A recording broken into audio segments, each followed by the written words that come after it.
I've been slashing up some deals and cutting up some deals. Gotta find lots of goodies today. Anyway, listening, I got a new sword. It's still a pretty cheap one, but it's nice and shiny. It looks a lot better than a foam sword. So I got that for like $3 at my sister's area's. I think it was Kmart. I believe it was Kmart, but it might have been Target. One of those two.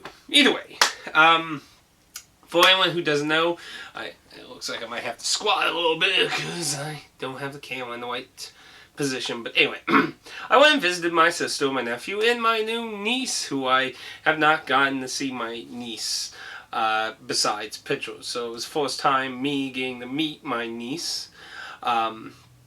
And I had a good time. I got a little footage from it. I will probably throw it together as a short video. I didn't get too much like I did last time. I have a lot of nice finds from that area. Almost all of them were Japanese though. But I also have some other stuff of that from being delivered and that while I was there and such. So, first thing, somebody actually asked, I don't remember if I showed this, and this one person actually asked about, I mentioned I had a DS Lite that I got for $5 thrifting. So someone asked they wanted to look at it. It's nothing too special. It's just white one. It has a lot of weird goop on the side, like it's rust or something inside the case itself, because it has this clear, it's kind of hard to see. It has a clear, thin layer of a case surrounding the whole thing. But the DS slot works. It was advertised that it did not work. It does not have a proper stylus. I can't tell if there's something jammed down there. It does have a little gunk in there too, but I can't tell down there. Even with a flashlight, it's still too dark. I don't know if this is a proper stylus for DS Lite because I don't know anyone with one, but this is what it came with, and aside from being a little long, it would potentially fit in a little bit.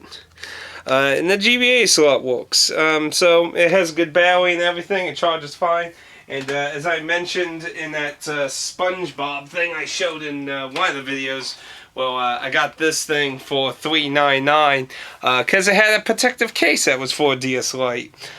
So I still don't know what I'm going to do with the rest of it because it's just a crappy Olympics game thing. But the case I got for it works perfectly fine. It's reversible too. The patterns make no sense. To be honest, it kind of looks like SpongeBob eats it every time I put it in through the top there, but I'm not sure what they were going for. But it works very nicely, and I've been using it to play some of my DS games at work during my break because I did mention I have since April been in a new position where I get longer breaks, which has worked out very nice. I started with Kingdom Hearts. What was it? 358/2 days. Most people who have been longtime viewers of my channel probably know I hate this game very much, and it basically made me rage quit Kingdom Hearts as a series, really. I never touched another game, even though I have pretty much all the games. Because the one that was a mobile game that's like a digital crap was one of the last I didn't own. I got that more recently. But I beat this on my last work day, which was yesterday, Thursday. And I gotta say, my opinion changed a little bit, but not too much. But, you know, that's for another video. And I also beat Zero Time Dilemma on my way to my sister's. And let me tell you, oh, the plot twists are fucking amazing, I tell you. Though it does have its downers in that. But anyway, on to the goodies. So, at Goodwill, my Goodwill has been getting flooded to death with Disney Infinity 2.0, and it recently started getting some 3.0. I bought some stuff for my nephew, and I dropped those off with him and that, and up there we got some more Skylanders and stuff for him too. I got him a brand new thing of Trap Force at GameStop for $14.99. They got Xbox One, and I got to play Dead Rising 3 just a little. my sister don't want him to see violent stuff, which I can understand, but I didn't get to play a lot because of little kids, which sucked because I actually wanted to try a little bit more of that, get a nice opinion on it. But these were $3.99, no taxes because they'll from Goodwill you don't get taxed them. It was a Han Solo and Yoda, yeah, being bleh. So I was just kind of like, why not? Why not? Also, I do like the mentioned, I don't know if the 2.0 ones will like this, but I do like how the 3.0 ones will tell you, actually I can find out right now, because I got the one for Venom here. Yeah, Venom had it too, where it tells you what it's compatible with. Okay, so 2.0 did it. I do like that, where it tells you if there's any playsets they're compatible with, which is why I bought those two, because they are compatible with playsets. There were a bunch of others, they weren't compatible with playsets, so I passed on those because my nephew probably wouldn't be too interested in those, and I thought those would just give me some other options. So, that's that. Side of the heel. What's it? Yeah. And you gotta excuse, everything. I got a lot of stuff moved because I'm still trying to get them to do something about the floor in here, so I'm sorry about that. My nephew actually gave me a Skylander with a little money he had. He heard me mention that I actually thought this little flame guy here, I may have mentioned him before talking about the original Spyro. He was a 3DS, he came with the 3DS version of the original Skylanders, and he reminds me of a monster from Azor's Dream, which is a PlayStation 1 roguelike game, and he bought me that, so that's very nice. Very nice of him. He does remind me of a monster from there, so moving on. See, sticking to the Goodwill. Now, I know I found this in the dumpster, but there was a sealed copy of Homefront for $4.99 for the PlayStation 3. So, I thought, why not? I can just give away the one I found in the dumpster. And also, there was more copies of Metroid Other M. This one was, I don't remember, there's no price tag on it. I think it was $3.99. Either way, it was cheap. It was sealed, so I thought I'd get another one maybe for trading. And a DRM-free version, physical copy of World of Goo. Then some of my Amazon stuff that came, well, actually let's go with these since I do have a big box down here. So, limited 1 games. So, Spike Chunsoft assisted with this version of this game.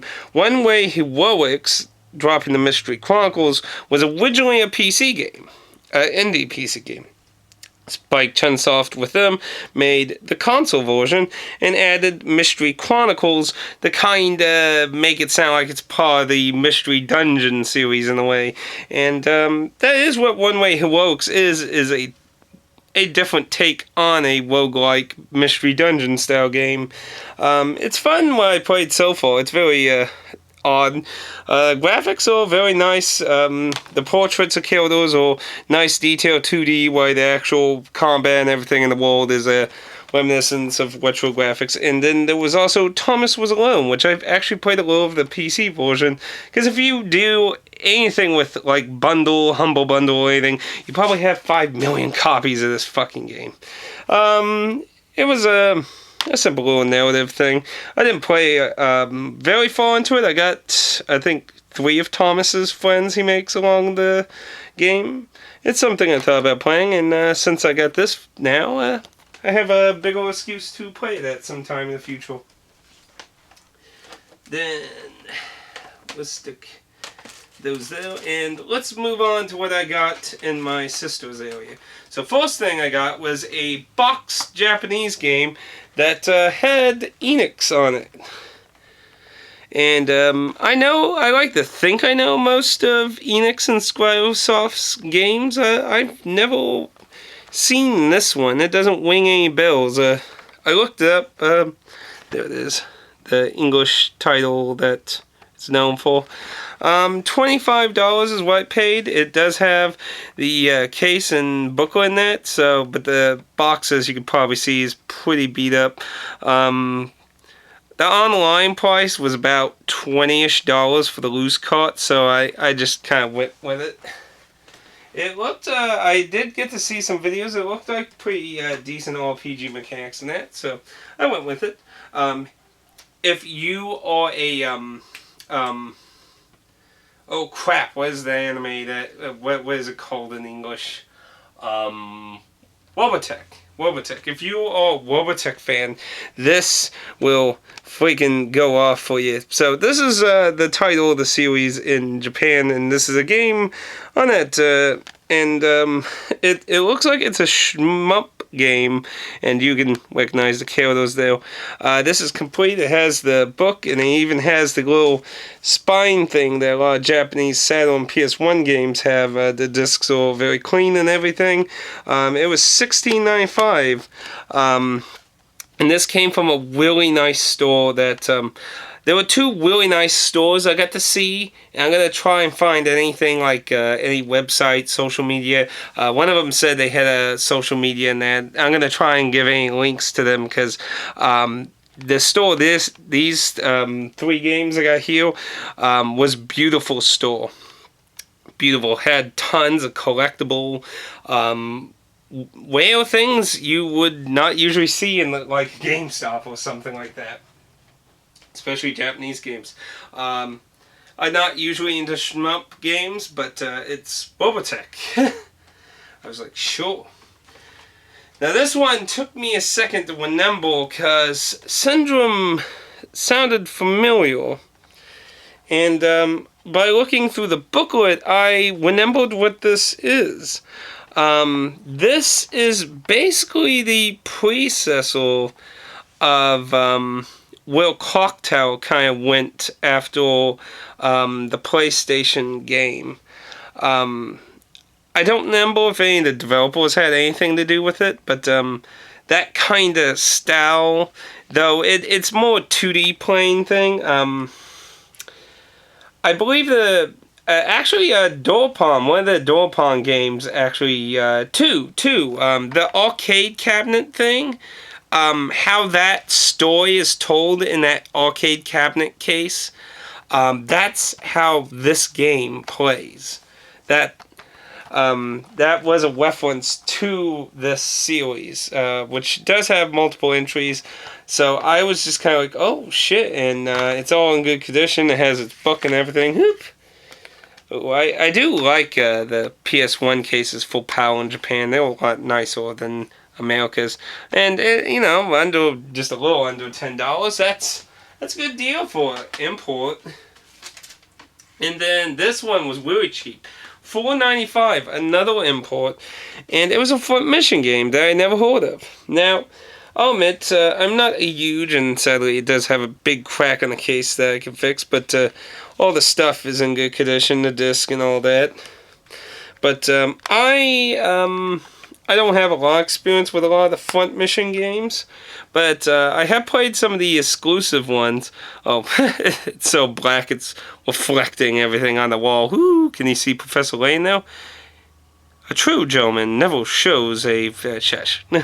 Anyway, so I never heard of this. I looked it up, and it's apparently a random spin-off that has nothing to do with the main series of that. So I picked it up. It was really cheap. I'm not sure if it was a really good game, but I just like, well, why the hell.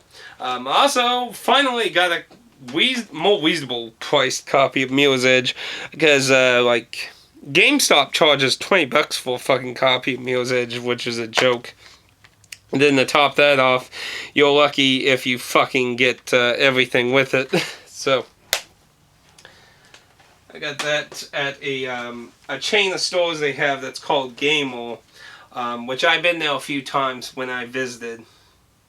Not too bad of a store. They basically carry like everything too, but they're like what GameStop would be like if they had some common sense, and they would carry everything as opposed to fucking push 80% of the game industry outside the door.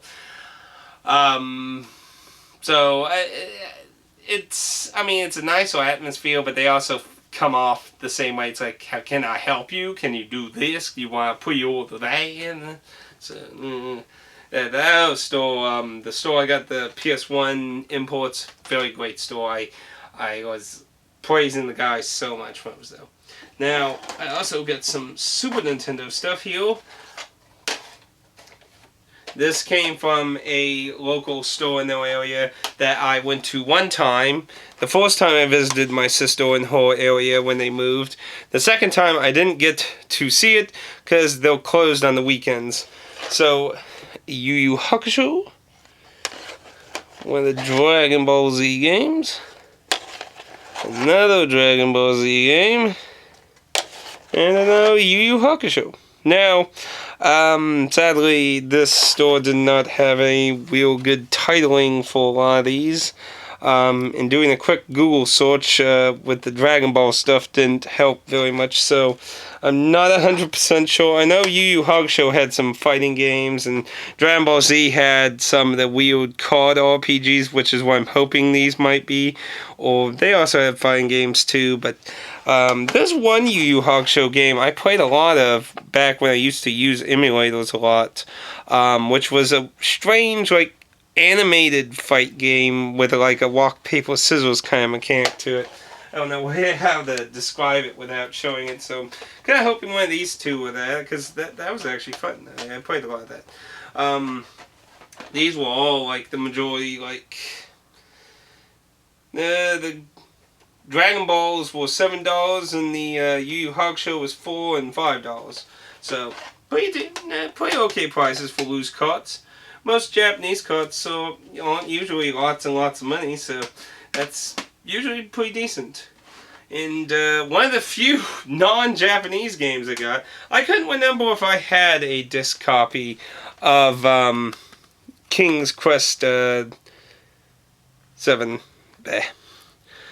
But this was cheap, complete. It's in good condition. I mean, it was cheap. And this is the nice store here, Game Vault. Very, very nice store. Looks like they, assuming that date's when they got it, because it's not when I visited, because it wasn't that long ago. Very nice. I really hope to go there. There was, like, they had a Lunar Silver Star hardcover guidebook. They went $80 for it, and I was just like, no, $80? Oh, I'd love to have that. They also had, over here. They also had the special watch that came with the Zero Time Dilemma. They even had some limited Game 1 games, which I asked if they bought those or if someone traded those in. They said they bought them to sell, so. Then this other store, which when I mentioned I was a small-time YouTuber, gave me all kinds of stickers and little business card things. This store, Pop Cultural Exchange, to throw it out there, because this store, this is more of a nerd store that deals with like all nerd culture, not just games. But they do have a nice selection of games. But they have untold amounts of freaking old action figures and toys, and hell, I hadn't seen Mighty Max sealed things of Mighty Max for like bazillions of years. It was a pretty good store. I didn't get too much, but I did get a whole bunch of Game Boy stuff. 2 Game Boy Colors and a bunch of originals. And I wouldn't know any of the English titles. Sadly, they did not list any title form on them. They just say Japanese game. I think this was a tactics looking game. I'm trying to go off the mind. This game I couldn't quite figure out, but it has Enix's logo on it. Again, I never heard of it, so I just bought simply for that. I couldn't even find out what game it was. The little interaction I had, because they had a Game Boy SP that I tried them on. I was like, I had a map selection thing, and I would go into a first-person thing showing little profile images of characters talking, so I'm not sure what its main thing is. I believe this was an RPG. Then this is a mystery dungeon game. I recognize that artwork. Anyway. I don't remember. One of these was a interesting fighter thing. I think it might have been this one. I don't know. One of them was a very interesting fighter-looking game that actually played okay. And I found that funny because I got like the Fist of the North Star on the original Game Boy. It's horrible, terrible. And I was just like, I played 10 seconds of this, and I was like, this is a way better fighting beat 'em up game thing. I think this was also an RPG, so yeah, I think it was a Capcom game. And then, of course, I would also recognize this art for SD Gundam Tactics games.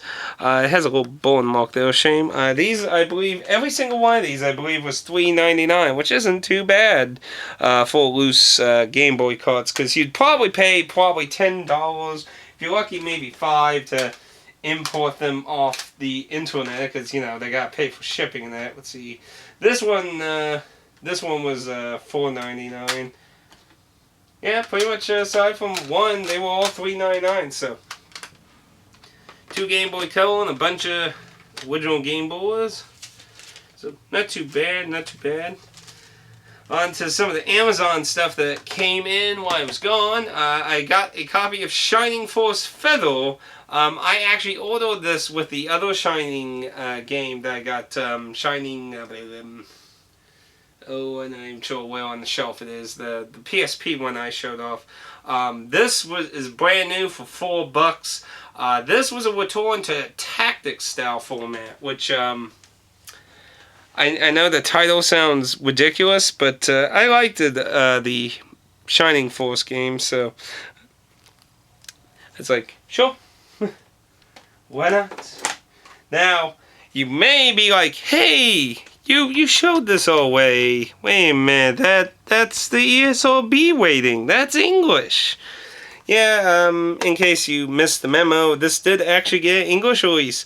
Ironically, I believe it was a week after I got my Japanese copy, they announced the English version, which the only thing that has been confirmed to be removed, originally they said there was going to be nothing, they did remove the ages of the girls, which is a common thing usually to be removed when dealing with like school age girls, because you know, what's considered a adult age is completely different in Japan and America, so... apparently these aren't easy to come by now. The recently released River City Tokyo Rumble physical edition Natsumi did for well, a new entry of River City. It came with a very nice 8-bit pin. Oh, no, it's a keychain. Never mind, it wasn't pin and keychain. Bleh. But anyway, apparently these sold out, the first set sold out really fast, and they did a reprint, and that sold out really fast. I don't know if they plan on getting some more. I wouldn't quite say it's well yet. Ooh, dang, getting hiccups. I wouldn't say it's quite well yet, because I know that Canadian store, I got those brand new PSP copies of some RPGs, had some, and PlayAsia has some, so it's not dead and gone, but I don't know if you can get them through more like mine came from Amazon. It did not get a discount though, because it was Natsumi sold it as a third party sell and not through Amazon themselves. I don't know, they just it didn't qualify for my Prime, which kind of sucked in that regard, but hey, I was happy to get a physical version. Dragon Quest Builders, which also was something I pre-ordered. I was really excited about this game because, well, it's an interesting spin-off. Well, the Dragon Quest Heroes, it was a fun spin-off thing, but story-wise, it wasn't very interesting. It was just a nice little beat-em-up thing with characters you like. This had me interested when I first heard about the plot. Before then, I was kind of like, eh, but when I heard about the plot, it sounded very interesting. So essentially, Dragon Quest Builders takes place in Dragon Quest I's universe, and you see the opening. Spoilers for old NES game. if you get to the Dragon Lord, he will actually offer you to like half the world or something to join him and stop basically trying to stop him. If you accepted that in the game, you would wake up in by the Force Castle, and it would be a nightmare. But in this game, it apparently happened, and the world was destroyed, and humanity lost its will to build or capability to build. I don't know. Me and Alan kind of made fun of the concept because it's kind of countering points at certain points of the game, but essentially you gain the ability to rebuild the freaking world and try to help rebuild society. Now, I've only played to a certain point in Chapter 1. From what I understand, each chapter you rebuild a town from Dragon Quest 1. And I'm liking it so far. I'm really liking it so far, and I definitely recommend it. It's not this. It's not 100% like Minecraft, but it obviously takes a lot of inspiration from Minecraft. I would call, and this don't take this the wrong way, Minecraft people. I would call Minecraft the No Man's Sky. Now wait before you get those pitchforks and that down. What I mean by that is Minecraft doesn't have a narrative goal. You're just thrust upon the world to explore. Now, I would definitely say Minecraft's a way better game than No Man's Sky, even if I haven't played No Man's Sky yet. But they do have similarities in that regard, that they don't have an overarching plot line or anything that drives you forward to a goal. You make your goals. There's essentially not any driveted goals. This is Minecraft with a goal, with a plot, with a story, with hopes and dreams, with characters that you interact with. So if basically my point is, if you had that feeling you had no goal in the game, you might want to try Builders out. Then I've had this for a little while, the Psychopath. Psychopaths. This is a visual novel game, and it's apparently based on an anime. I'm not familiar with the anime, but I got this through Amazon. I pre-ordered it, so I got, I think I got about $17, $18 off. I don't know. I can't remember what the price was off the top of my head. I don't remember if it's $79 or $89 or that, but whatever, 20% off whatever the hell its price was, made it closer to the normal price, so I was like, why the hell not? I don't know anything about it, though, so... But I was just like, sure, why not? Why not? And that's pretty much everything I got. Be honest, I really do want to play more Builders, but I've stopped because I think it would make a fun Let's Play, really, to be honest. So I stopped in the chapter where I got to a second portal, if you're wondering where I got to. Chapter 1, where you get a second portal to go to an area that I'm really enjoying it, so I hope to actually do some kind of Let's Play of that. News-wise, this weekend that I'm recording this on, I have an extended weekend, then I work Thursday, and then I'll be laid off for November, assuming there isn't going to be a change of plans on what my company where I work at is doing with it. So I'll have a month off, and I'll be able to do a lot of stuff. Today I actually plan on streaming Metal Gear Solid 5, and I want to try and get that done. Get my streaming software adjusted better on that. Might do some Final Fantasy 11, but I need to get back to Alundra. That's one thing I really want to get back to. I need to test the settings and stuff still with the streaming software. That was kind of like the point of the Dead Rising K0 thing, which anyone who joined that stream, the recording turned out fine, and I uploaded that, but the actual stream had a lot of issues, which after trying again with a different game, seemed to get that problem fixed, but yeah, I'm Still trying to get that all adjusted properly. Also, if you go to either of my channels and you look at, the different links at the About page, you may notice I had a Facebook page for my channels. That was made back in the dark age time of YouTube, where you actually could tell it to publish a link on your Facebook page, and then Google Plus happened, and it's like, no, we gotta scrub that out. We can't have all competition in here. And even though Google Plus has, for the most part, died to most people, and apparently they made it where you can remove Google Plus from your account now,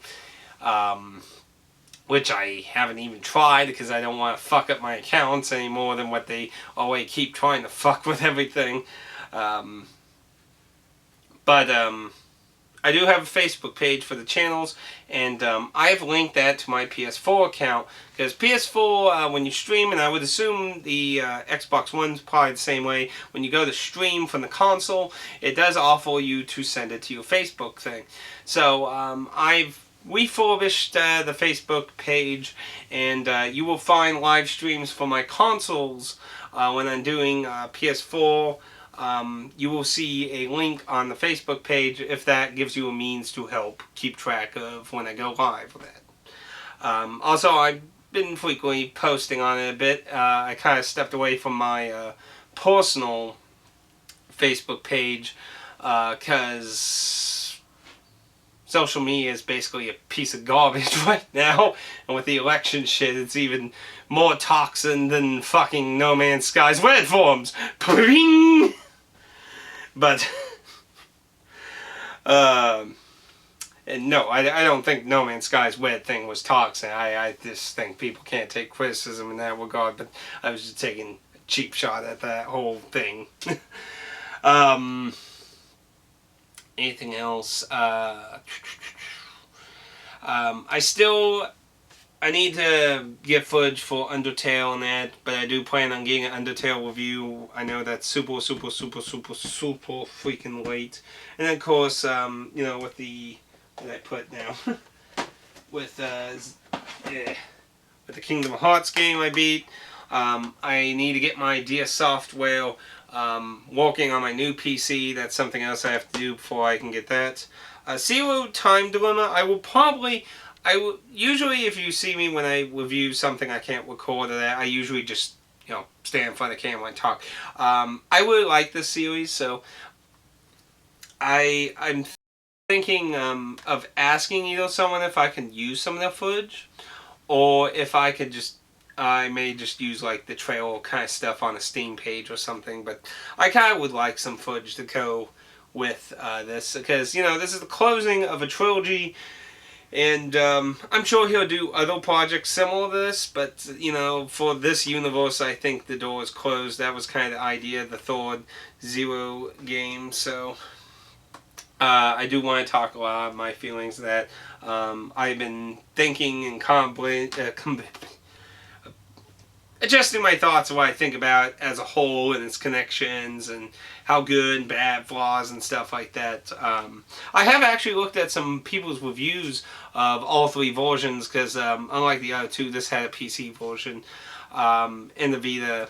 And apparently the 3DS version has a different lighting system, apparently. So that came under some fire on that. And when I did Jolly Good Time with Carter, I mentioned a few things which, from reviews I've seen, is something that's more common in the 3DS version than the Vita version, which is a lot more similar to the PC version. So most people obviously say the PC version is the superior version, but when it comes to the handheld, most people would probably say the Vita is a better version. But, the series started on DS, and I was used to the dual screen system, and I still feel the first game had a confirmed meaning to it.